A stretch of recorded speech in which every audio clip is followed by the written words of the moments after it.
بای بای کنال های بای بای کنال خواهد رفت و زرد پوش ما برا خواهد بود و قرمز پوش ما تخار به تیرداد دهقان خواهد بود. این دورو باید برن دور بعدی را که انشاءالله آغاز کردن برن فرماندهی میکنه. به این صورت این جبل ارمیا کمالی هست. هنوزم جبل ارمیا کمالی خودشو داره جلوتر از سایرین میبینه و داره برای ما فرماندهی میکنه. جبل و محمد ملکی. حالا قرمز پوش ما موتورای دومش روشن میشه.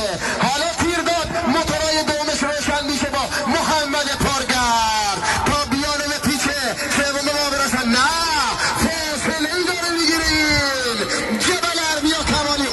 حالا سپید پوش ما روشن شد. سینگاه روشن شد. سینگاه هومر روشن شد. سینگاه ایسا شمس پورم موتورای دومش روشن شد. آیا میتونه به همین صورت ادامه بده این سینگاه ما یا نه زایرین هم موتورای دومی دارن که روشن بکنن؟ ولی نه این محمد ملکی یه چاو سواره کاملا حرفه‌ای هست دیگه.